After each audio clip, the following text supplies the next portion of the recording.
Okay. Bismillah ar-Rahman ar-Rahim. Assalamu alaikum wa rahmatullahi wa barakatuh. Just want to welcome Dr. Rebecca Masterton to Project Zainab Live. This is a set of series that we'll be having, that will be based on a lot of discussions, specifically to do with the impact of certain disorders, certain aspects of,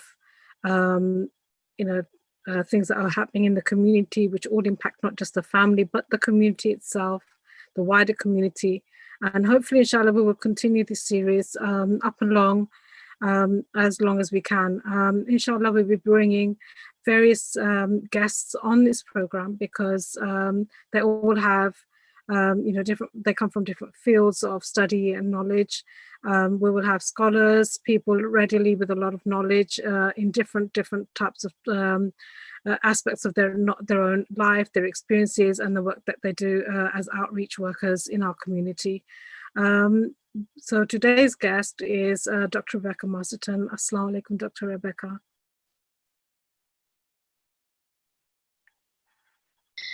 Walaikum assalam wa rahmatullah. Thank you so much for inviting me and to this event. We have our topic today is narcissism, and I know many people, including myself, have been impacted by that. And those people who are that we label as brand as narcissists can have a huge detrimental effect on our lives, on ourselves emotionally.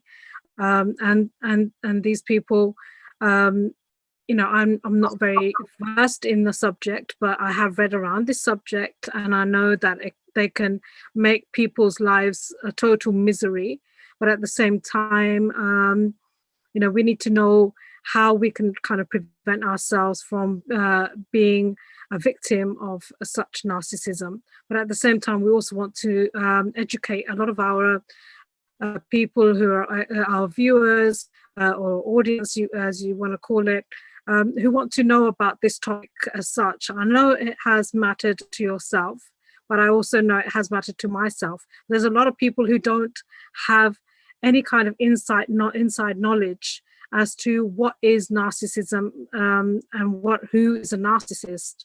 And there are terms that can be used as, flying monkeying, and I've heard about people who there's a word supply.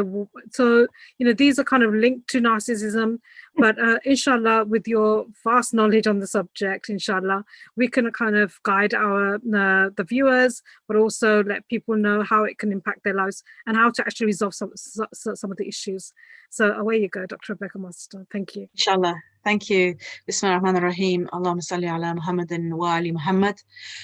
I'm not a clinician, I'm not a psychologist, but the reason why I have talked about this, people have noticed I've mentioned it a lot on social media. And the reason why is that someone that was close to me was very affected by someone in their lives who, it turns out has all the identifying marks of someone who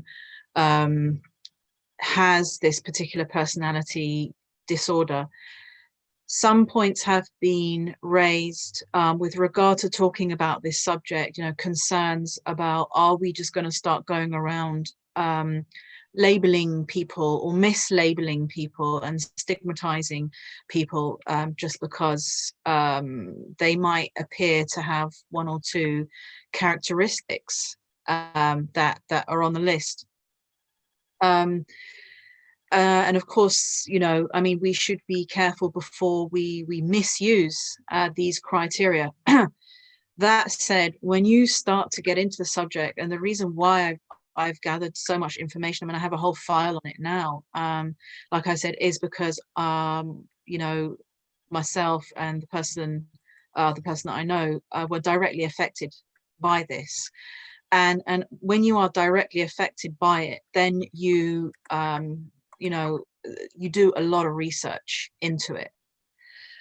There's a lot of research online about it, but if you haven't, if it hasn't initially occurred to you that what you're dealing with is a personality disorder, then you won't be looking it up. So some people have said, well, it's just a matter of common sense. You know, you can kind of identify what's going on just through common sense, but that's not the case. You can have, as I've seen online, again, I've read tens and tens and tens of testimonies of people who've experienced this. I belong to several groups on Facebook of survivors of narcissistic abuse, and this can be from a husband, a wife, a parent, a friend, you know, work colleague. You know, everyone starts to kind of recognize these patterns of behavior, but if you don't understand that it's a personality disorder, you can go for 20, 30 years.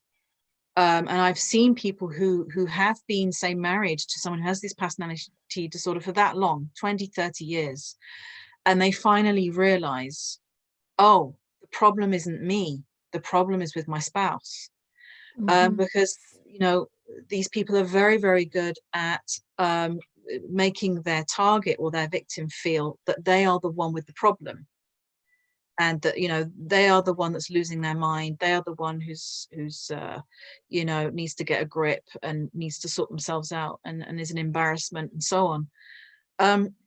So, and there have also been concerns about, like I said, even people with this disorder, are we going to kind of stigmatize them and, you know, kind of demonize them? This isn't in any way an attempt to demonize anybody. I'm not going to be mentioning, you know, anybody in particular, but having experienced myself the thoroughly destructive effect of this personality disorder, and the fact that it can be so well disguised and concealed for so long, has you know, made me realize that more people need to know about it. And I have spoken about it in the community on different occasions in different cities, and everywhere I've gone, someone has come up to me afterwards and said that I have been affected like that, and this is what's going on with me. So I'm sure that maybe everyone who's tuning in, listening today, will know someone who's been affected or may have been affected themselves. Another point is with regards to, you know, what is the treatment for this? What treatments are there?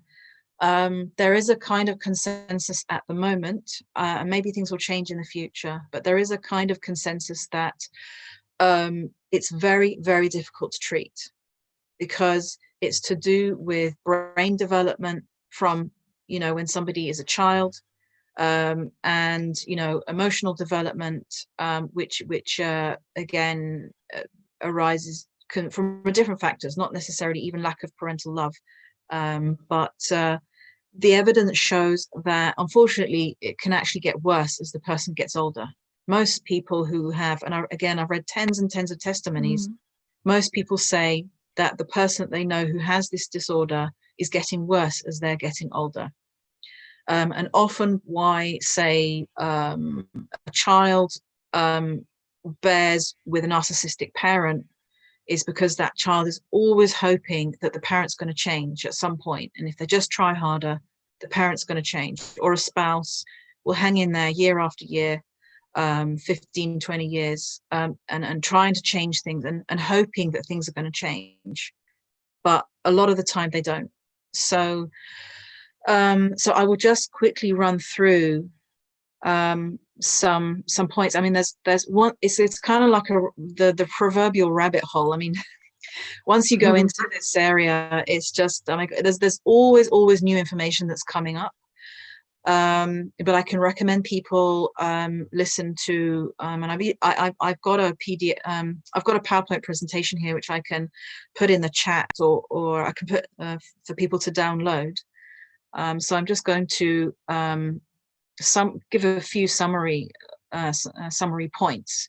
There is a difference between obviously common narcissism, as in people who kind of think that they're great, brag a bit, you know, and kind of like A-type personalities, you know, very competitive, think they're better than everybody else. That's very different from someone who has narcissistic personality disorder. And there is a particular type I'm going to talk about today. So again, there are different types, but the particular type I'm going to talk about today. And again, this isn't just my opinion. This is based on reading, you know, psychologists' reports and, you know, tons of research has gone into it. This is covert narcissistic personality disorder. So it's covert because the narcissist conceals their personality disorder.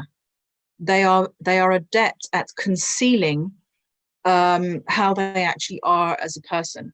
They are so adept at concealing their personality that they can be married to someone and that person will not, and conceal their true selves again for 15, 20 years.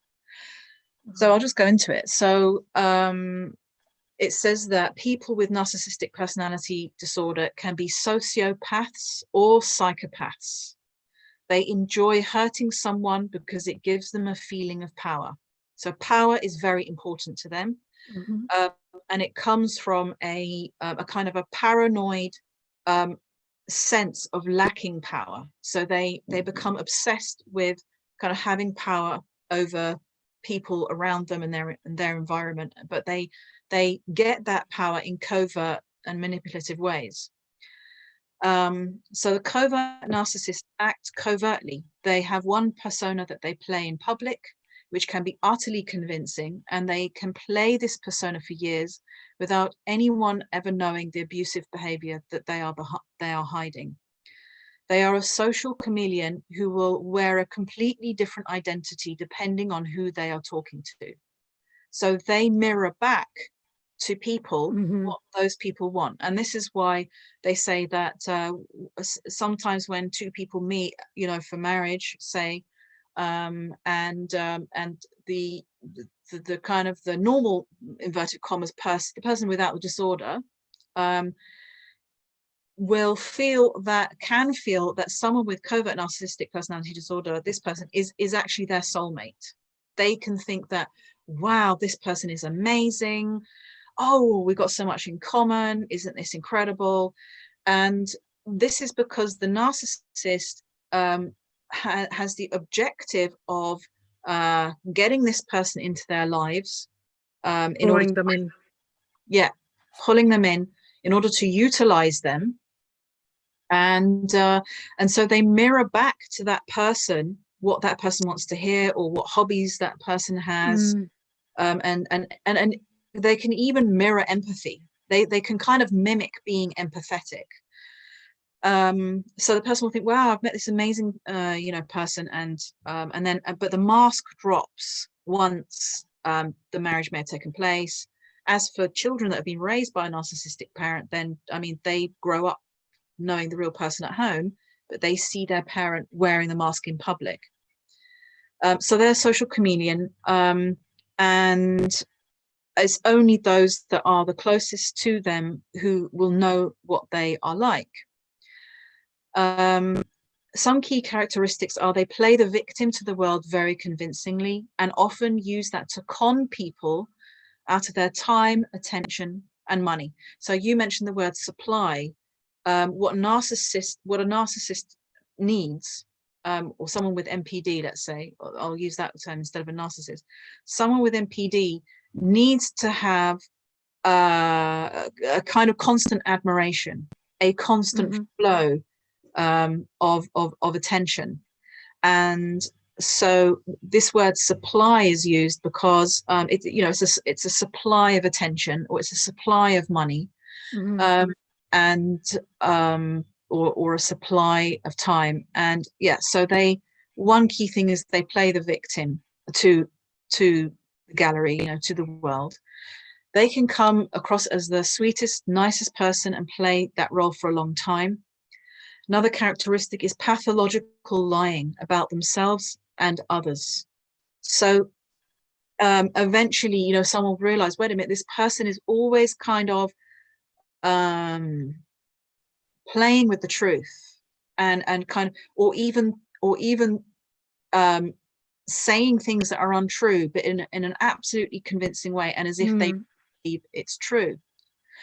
They can create an entire narrative about themselves and others that they repeat for years, almost believing in it themselves. This is another thing, that the person with NPD creates this alter ego for themselves that operates in the world, but at the same time, they kind of believe that alter ego is them as well.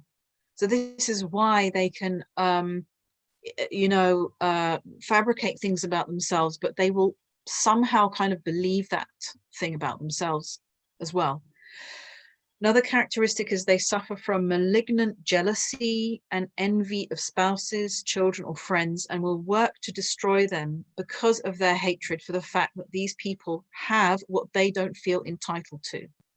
So one thing about people with NPD is they don't tend to feel naturally happy with themselves or happy with the world. They have a kind of internalized self-hatred, but they will project that onto other people. So if you're around someone and you notice that, you can often feel when someone's got hasad towards you. Yeah. They kind of give off a certain energy. They look at you in a certain way. They speak to you in a certain way. Or they make you feel self-conscious about, characteristics that you have, that and so that can be a kind of characteristic of NPD. But what is more dangerous is that, yes, they want to destroy the one that they are jealous of. And this is where it gets dangerous, is when the person with NPD actively works to destroy another person. Okay. And this is why, some people have, by the way, am I supposed to talk continuously, or you want to No, it's fine. I'll have an input when I feel that it's okay. necessary. Okay, that's fine. Please continue. Feel free to interrupt. So Absolutely. This is the thing that some people might say, oh, but aren't you going to stigmatize people? And, we don't want to demonize people. But the thing is, like, we are talking about a personality type that actively and very consciously and quite effectively works to destroy another person and their life. Wow. So this is not like a kind of a little personality disorder that with a few therapy sessions they're going to be better.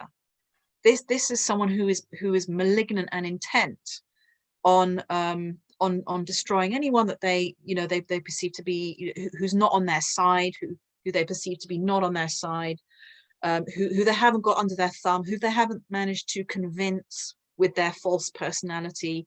I mean, the minute that people start to wise up to the fact that the person is wearing a mask, that's when this person with NPD will then turn on that person with verbal abuse, with physical abuse, with smear campaigns. And so, I mean, children who've grown up under parents with NPD, they say once they get to their teens and they start to realize that their parent is playing psychological games with them and that it's all just a game, that's when things. So it can get quite dangerous. Another thing. Sorry, just to interrupt. Do you think it also stems from an aspect of jealousy when they see people around them that are doing much better and they can't kind of? I mean, I know you mentioned hasad in that way where it's envy, but do they have like jealousy characteristics, but they deflect from that totally with this kind of persona? Yeah, I mean, it's not even people who are doing better than them. It can be a peer, it can be someone who, you've both got similar achievements, in the workplace, let's say, or it can be among siblings, that, they may have an intense jealousy towards a sibling. And this comes down to their own perception of themselves. They may even be better off than somebody else. They may technically be more successful, earn more money, have a bigger house, have a better job. But if they perceive in someone else that, oh, these people like you, oh, in fact, one thing they're particularly jealous of is the thing that doesn't come naturally to them, which is to have happy, normal human relationships. So if they see that someone else is having a happy, healthy, normal relationship with their family members or friends or colleagues, that's when the hasad can kick in, because for them, they feel it can only come from them putting on a mask or an act in public, that they're going to get that kind of love and admiration or attention, or well, they see it as admiration, because that's what they want. Yeah. So yeah, I mean, jealousy, it doesn't come from jealousy, but jealousy is one of the characteristics. It comes from this damaged sense of self. So often someone with MPD will have had a parent who was emotionally negligent. So they were. I was just about to say that. I did feel that there may be something that's come from perhaps neglect in their childhood, perhaps, and they felt this overwhelming sense of something that's missing, like that piece of jigsaw that's just not there, and it never will be. But they feel that they can kind of deflect on that and then literally do the same thing all over again and repeat the cycle. Yeah, and unfortunately, parents with MPD who are not diagnosed, and it's very rare for people with MPD to be diagnosed, because they don't go to get diagnosed. I mean, their mission in life is to maintain this mask. So the last thing they're going to do is go to a psychiatrist and say, please give me a label, that I've got MPD. Their whole mission is to maintain this false persona in public, and then they raise their children to do the same. So they raise their children with the mentality that in public we're so sweet and we're so nice and and innocent and whatever, but behind closed doors we scam, we plot, we plan, and and this is what you actually do. So they raise their children with the idea that how you get through life is by fooling people and by taking advantage of them. And I suppose, this obsession with kind of gaining power over people and feeling better than people comes from, this damaged childhood, where often they were emotionally neglected and they were not validated as children. And unfortunately, then they pass on, these patterns to their own children as well. Another thing they do, which is what got me started down this rabbit hole, was the issue of gaslighting. So, of course, it comes from the movie Gaslight, where this husband, ex-husband, or estranged husband, turns up at this woman's house. She's got some jewelry hidden in an attic somewhere, and he wants to get at it, but he has to first of all convince her that she's mad in order to render her kind of help, and then he can get access to the jewelry. So gaslighting is, again, very, very pernicious. I mean, it's very, very mentally dangerous.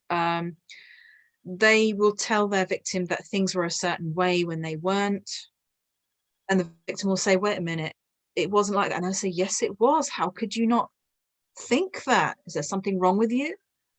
They distort the truth, or they deny that they said or did something which the victim clearly remembers. So they are playing on the victim's sense of reality.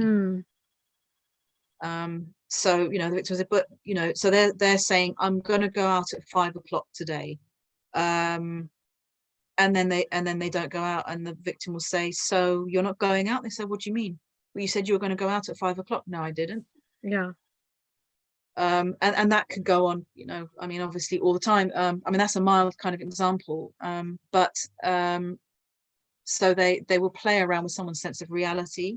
They are chronically and acutely insecure and paranoid, and will retaliate aggressively and viciously in response to perceived slights. leading family members to feel deeply uneasy and constantly having to walk on eggshells. So again, children raised in a narcissistic household learn that, okay, this is how we manage our parent, so that they don't kind of explode at us. So the children have to go into a kind of a survival, again, a Mode. survival mode. Yeah. And it's they say that it's not until children often go and visit friends at other households that they realize, To oh, notice something's different. yeah, It should be this way. Maybe why isn't my household like this? Why is my parent not like her parent? Yeah. So, oh, not everybody has to behave like this around their parent. Yeah, absolutely. Yeah. They're entitled to make some mistakes and not feel that they're having to be blasted upon. And that somebody just shows them a comparison. It's a comparative kind of matter where somebody doesn't learn unless they're actually meeting that comparison. So it's interesting you talk about comparison. So these kind of, and I know, again, I mean, in different cultures there are kind of different tendencies. I mean, I've given these talks in Muslim cultures, and sometimes they say, yeah, but that's normal. My parent does that. So yeah, then isn't that some kind of normalizing, because people have actually normalized a lot of that behavior, and then they kind of accept it for what it is, but they've never realized that that isn't how it should be. That's I think that's a good point. But you're right about comparing. So often it's that's called triangulation. So what narcissists do is they triangulate. So they will say to the child, why can't you be like so and so's daughter? She's got 8 straight A's. You've only got 4 A's and 4 B's. Why are you so useless? I mean, often they'll use very absolute kind of insults to their so own. It's a form of degradation, and not allowing somebody or permitting somebody to feel glorified within themselves over some kind of achievement. That's and particular characteristic of narcissistic mothers with their daughters, and there's lots of videos on YouTube about this, is that the narcissistic mother is never happy with her daughter. And I looked up this particular relationship, that the daughter, she will never feel that she's got her mother's love, or that she has, whatever she does, she will never win her mother's love. And some parents can say things like, I wish you'd never been born. I made a mistake having you. You're such a burden. You're such a terrible person. This is how often these children are raised, and often even with kind of bad language, being called names and everything. So you can imagine the effect that has. Taking away somebody's self-confidence and self-esteem, and not letting them actually reach a height where they feel satisfied with themselves. Because I don't think if somebody continues in that way that anybody could actually feel satisfied that they're actually doing everything and anything. But I think the form of degradation that kicks in here, I think, is that it kind of lowers their self-esteem and confidence to actually feel that they're actually, an achiever or somebody who can attain some kind of, a good height in terms of their achievement. So it's pretty worrying. I mean, often it's not until sort of the child is in their 20s or 30s and they realize, actually, I'm never going to be pleasing my parent. And that's when things change, because wait a minute, I've gone through all of this. I've jumped through hoops. I've walked on eggshells. I've done everything I can to please this person. 30 years down the line, they're still not happy about X, Y, Z. And whatever I've done, I could be president of whatever, and it still wouldn't be good enough. That's when things change for the child, and often that's when they kind of take an emotional step back and start to then work on kind of the healing, and then work on how do I now manage this relationship, with my parents. So another characteristic of these people is that they must absolutely be in control at all times. A spouse or child is not allowed to have their own personality, to individuate. So psychologists talk about individuation, where the child starts to develop their own sense of self. And in a healthy parent-child relationship, the parent will encourage that. The parent will be happy that their child is a person in themselves and is, able to manage in the world. But for a parent with NPD, because they need to have that constant supply and that constant support from the child, then the child individuating is seen as a threat. The child's going to go away, I'm going to be left on my own. So I have to render the child powerless, and make the child dependent on me psychologically, and believe that the child cannot do anything without me, so that child stays with me, and then I've got my supply of attention and everything. So to individuate is a sin. It's any child who attempts to try to grow naturally will be guilt tripped. They'll be feel that they are abandoning their parent. How could you do this? And where were you? And another constant characteristic is constant monitoring, phone calls, checking up, questioning what the child is doing.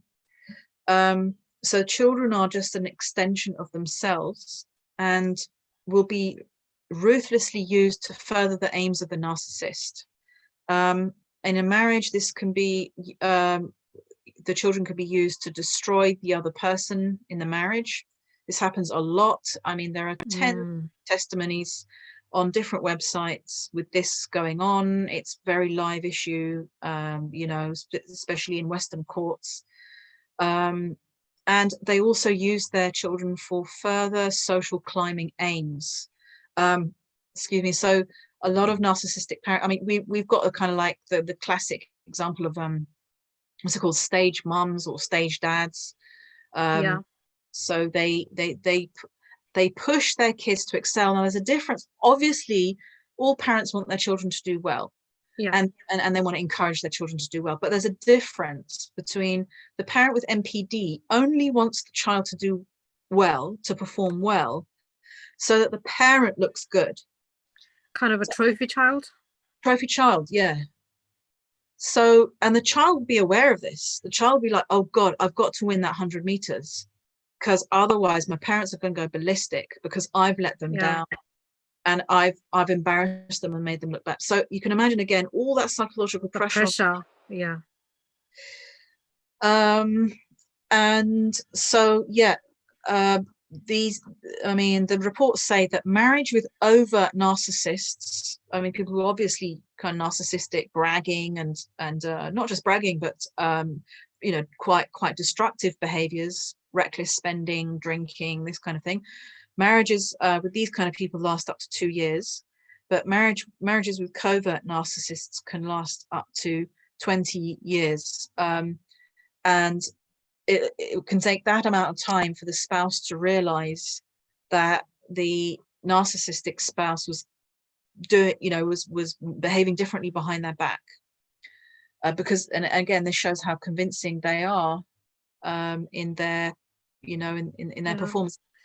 On reading some of these issues with regards to NPD, I came across a lot of people on one of these chat lines that were talking just about this topic. Psychologists and counselors, or people who've actually come across these or actually diagnosed somebody with this kind of disorder, have extensively spoken about people walking away from this. But can everybody walk away comfortably without feeling that this person is going to come back in some other kind of form or ruin their life or that kind of thing? Again, people say, people might not understand why someone in this situation can't.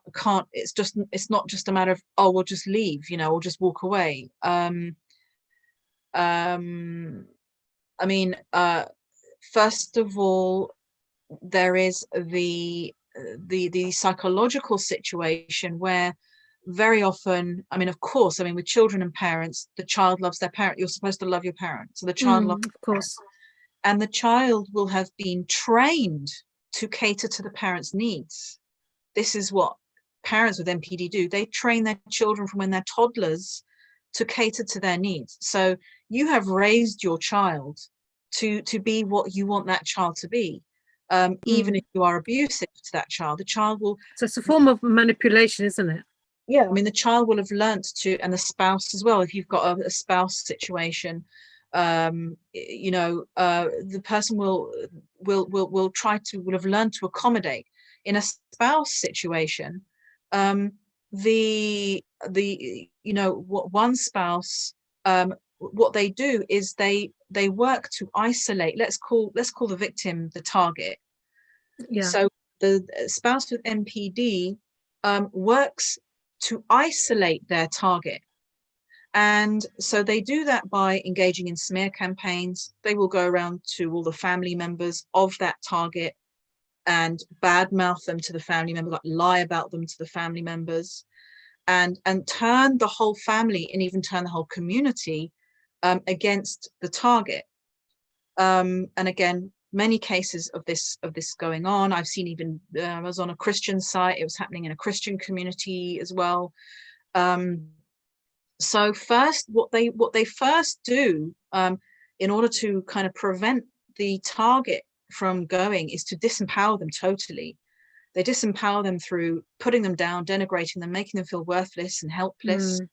Often they can take control of their finances, or they play a double game. I mean, you know, as in they say that with a lot of abuse, it's not always a case of straightforward abuse all the time.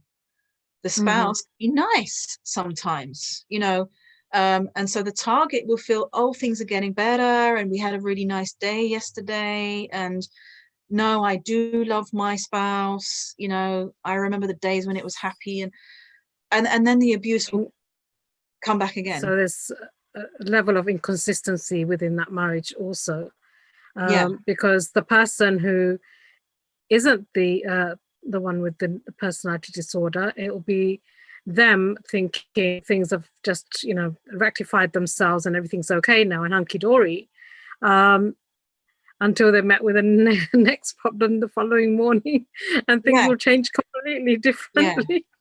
Yeah.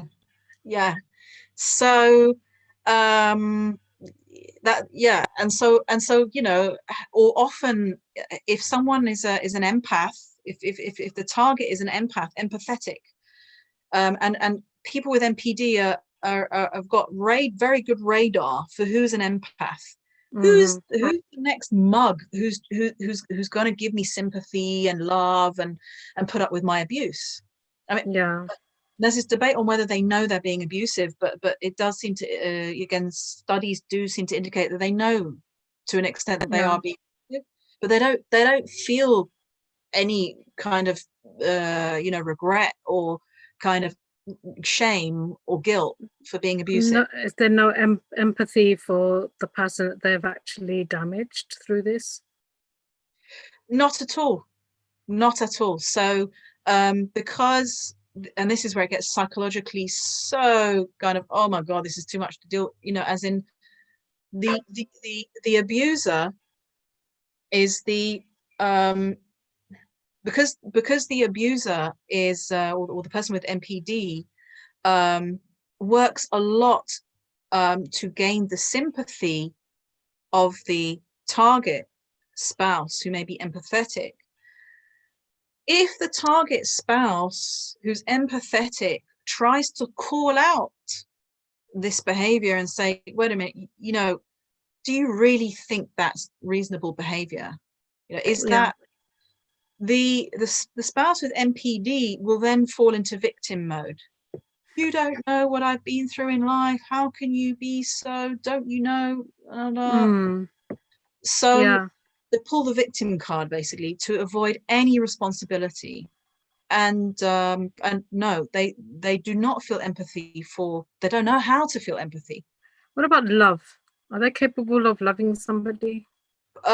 Pretty much. Again, I've looked into this, looked at a lot of what psychologists say, because of course, and people have asked those questions. It seems that they don't know how to feel love. They don't.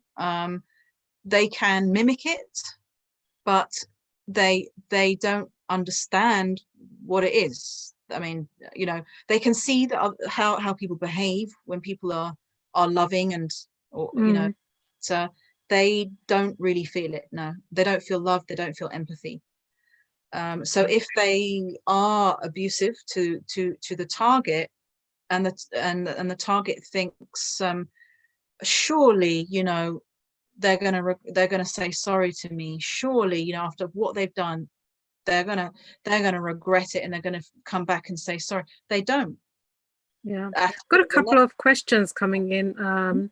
The first one is from a brother who writes that they say that narcissistic behavior is very difficult to overcome. I think narcissistic. Behavior is very difficult to overcome. If, for example, for a victim, I'm assuming. Yeah. So yeah, we were talking about why it's not easy to just walk away, because there's just the damage is so great. I mean, this is why you've got these support groups everywhere online, because and especially people who, it's only really people who have been through it and experienced it who understand those other people. If you haven't really been on the receiving end of it and experienced it, you're not gonna see through the fine lines, of what's going on.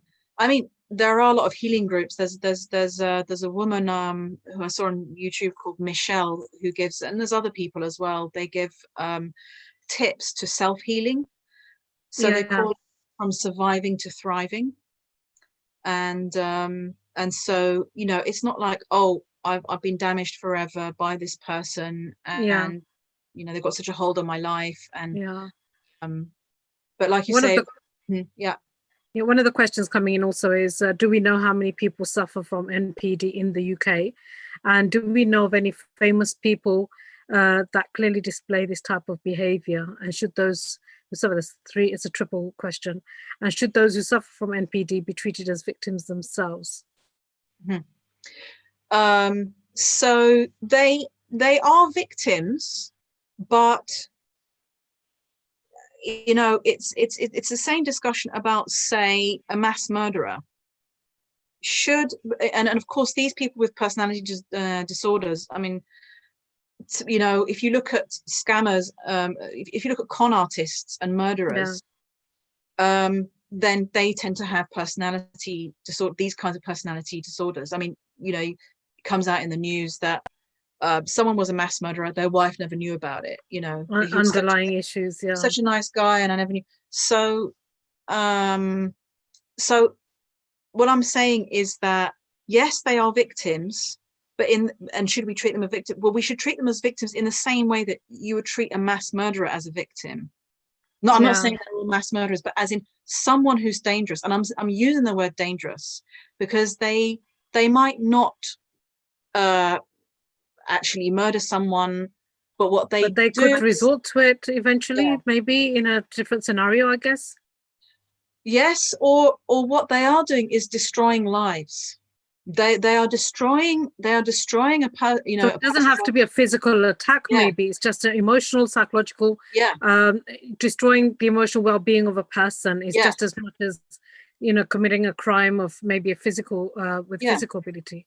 If you've had someone who's gone to all your family members and all your friends and lied about you to everyone that you know, and turned everybody that you know and your workplace against you, where can you go? And even turned your children against you, where can you go? Exactly. Okay, one of the other questions is this personality disorder quite extreme or very subtly done over time? It can vary. So when you read different cases, there can be grades of it. I mean, some people can have slight tendencies. You will notice slight tendencies, but it's not too bad. It's bearable, I guess. It's but there are others that are really, really pernicious. I mean, there's someone on YouTube called came across him, Jim Soroka.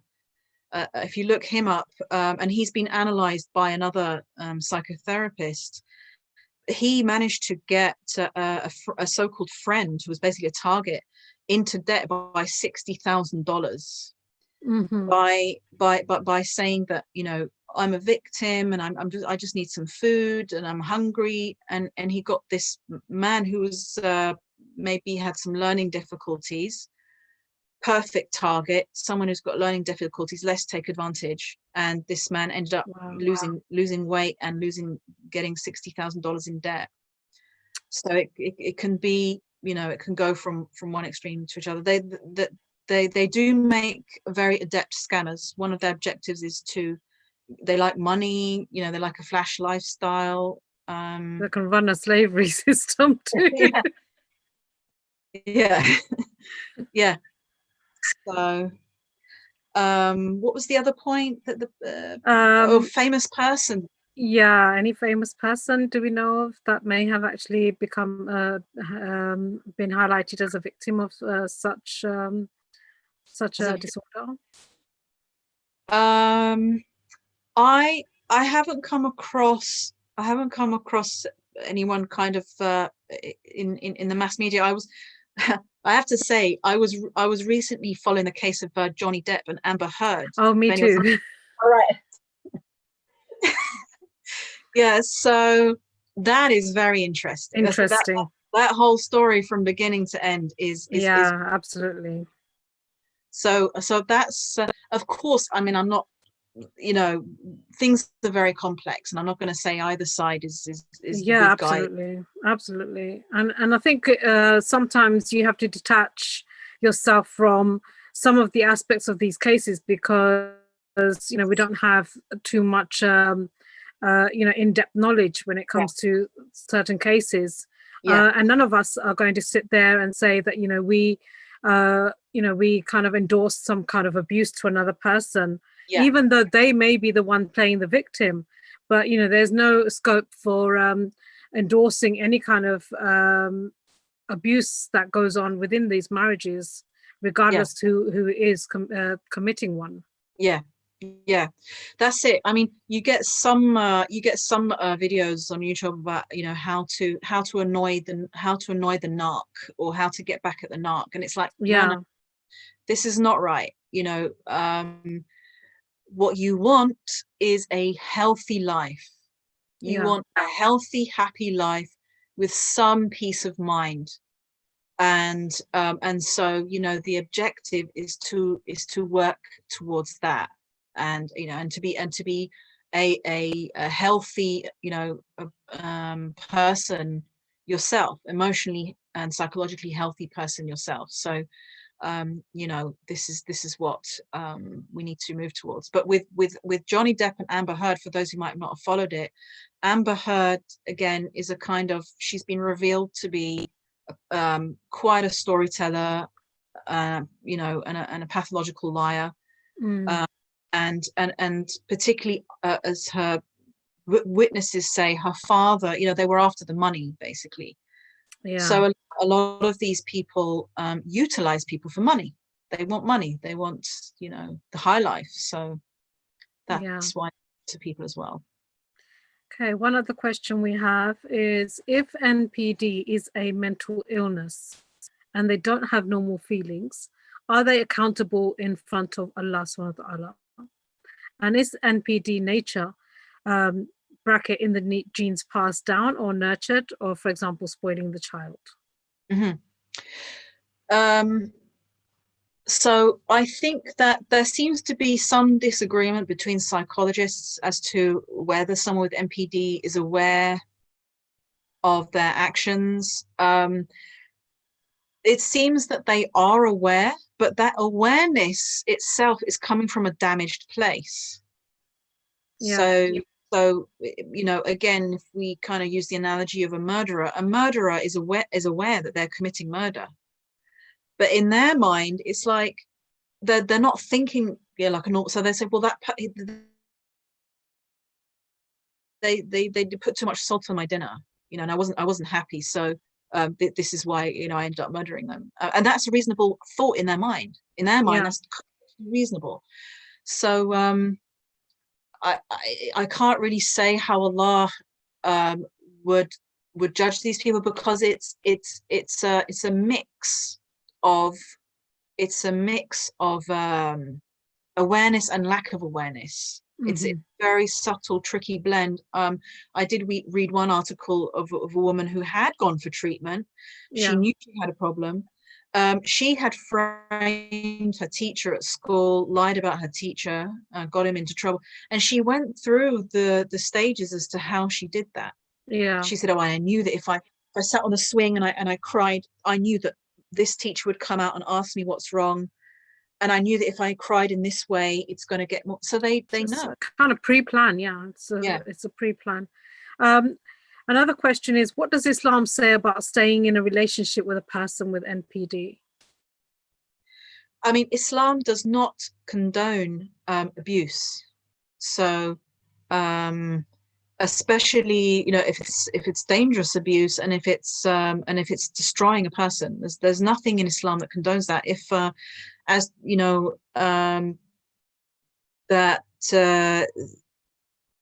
if you know, you need to protect your own safety. You need to think about the safety, not just yours, the safety of the children as well. So asking if it's inherited, again, that's a very murky area, because you can have like two quite nice parents, but one of the children turns out to be like that. Maybe it was inherited from a couple of generations back.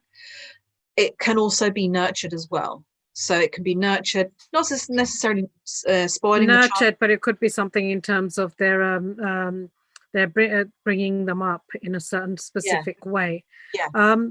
One question I had was, in terms of, say, for example, we're talking about some of the couples and relationships in marriages, but where do we take these kind of things? I mean, how do parents walk away from a child that probably has that? I mean, obviously they're not going to, if they're a decent couple of parents who've believed that they've done everything and anything they have nurturing their child that is possible, but their child just is like that, but they've actually been able to pinpoint them as to having NPD.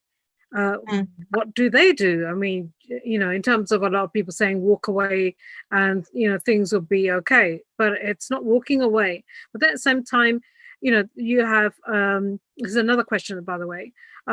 You'll have females who may be discussing aspects of what they've gone through in terms of from a NPD as a partner.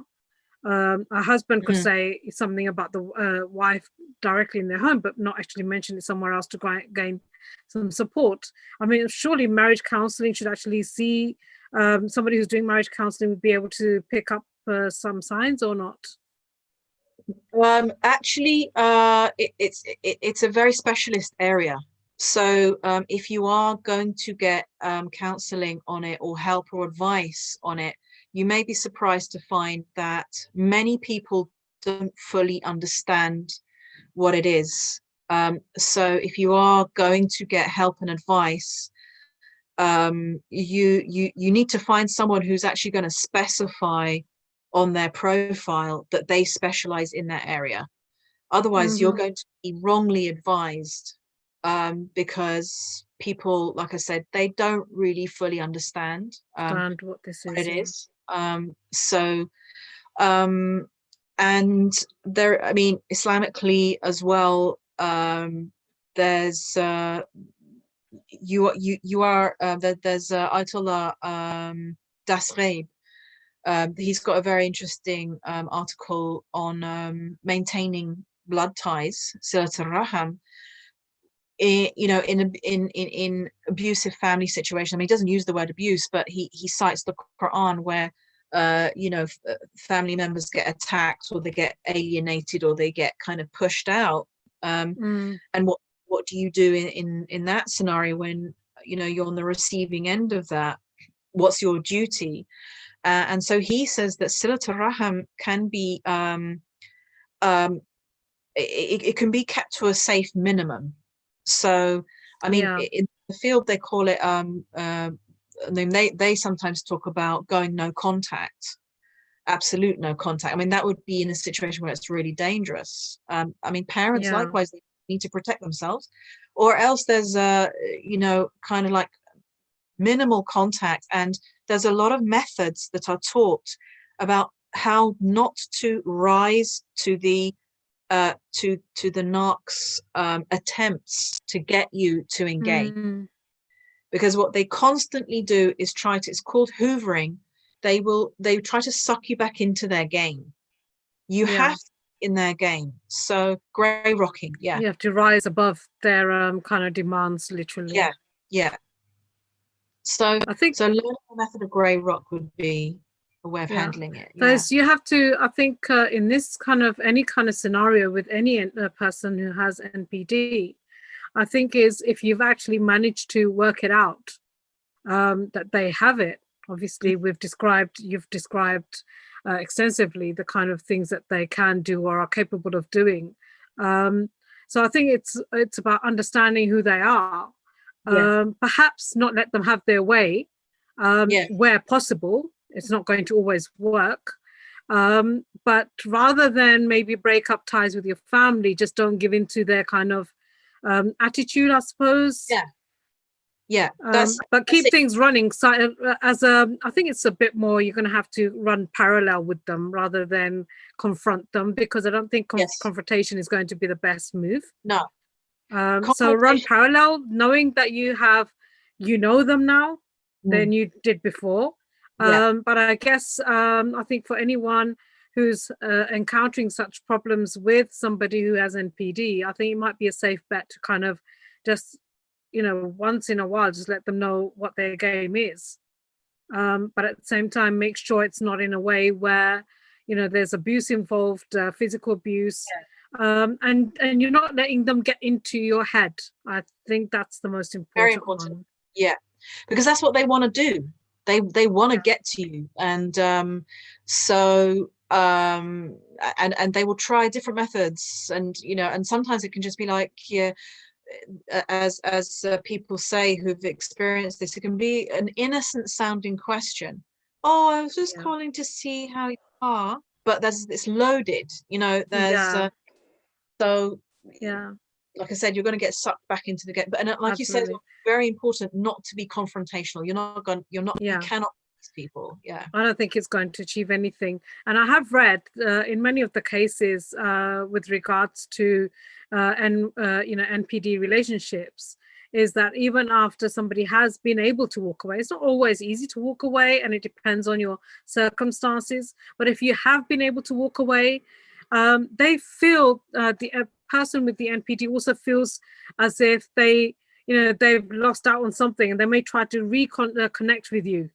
Yes, very, very common. Yes, and again, this is why marriages can go on, for a long time, because the spouse will be contacted, and it will be sweet talk, and they'll come on, let's make it work, and then they'll go back, and then it'll be back to the same thing. The same thing. Absolutely. Is there anything else that you would like us to highlight with regards to NPD? We've come across literally over nearly just an hour now. And before we do finish the program, is there anything that you feel that anyone who has a very strong message that you might want to give out to anyone who is suffering at this moment in time, knows that they that the person they're being played by or is dramatic enough, or has those kind of has understood what this whole thing is? What would you like to say to them? Well, like I said, there's alhamdulillah, nowadays research shows they'll never change. Yeah, that's true. Alhamdulillah, nowadays there is a wealth of information on YouTube, Like I said, there is, in fact, I've got some, had something to recommend. Like I said, there's this lady called Michelle. There's also a book by someone called Debbie Mirza, the covert Okay. passive aggressive narcissist. Okay. So yeah, read into it, and basically when you look at people who have been through it, who've worked out strategies of survival, you know, learn from the people who have been through it and who understand it and who calmly and rationally got techniques for dealing with it and helping Yeah. you to deal with that situation. But Okay. like I said, a lot of information out there. Yeah. At the end of the YouTube videos, just like to highlight to our viewers that some of the names that have been mentioned during the program, and anyone seeking therapy, we will give some kind of we'll give them access to some services that are available to them. Yes, we are going through lockdown, but there are people readily available if you want to chat to somebody with regards to that, and we can hopefully point you into the right direction. The book that has been mentioned, hopefully we'll also put that on our Project Zena page if anybody wants to read about it and understand what the condition is. And if anybody has any further questions, of course, we'll point them back to Dr. Rebecca Masterton after the program. And inshallah, hopefully she'll be able to manage that. Next week, just before we go, we have Farzana Karawali from 786 Online Counseling, 786 Online Counseling next week to talk about further other personality disorders and how we can actually, use therapy or find therapy for people who do have them, and inshallah look at some ways of resolving some of the issues in our community with people who do have personality disorders. I want to say a very big thank you to Dr. Rebecca Masterton for her time. As always, we've been inundated with a wealth of information from yourself and knowledge, and hopefully inshallah we can bring on Dr. Rebecca Masterton at any time in the future with another topic or something that that might be prevalent in our community, so that hopefully Project Stand Up can continue doing its work and helping out the community, inshallah. Inshallah. Thank you so much, Dr. Rebecca Masterton. Thanks to Thank everyone. you, everybody. Khuda Hafiz, Alhamdulillah Rabbil Alameen. Inshallah, we'll be back next week, Tuesday, 9 p.m. UK time, with Farzana Karawali on 786 Online Counseling. Thank you very much, everybody.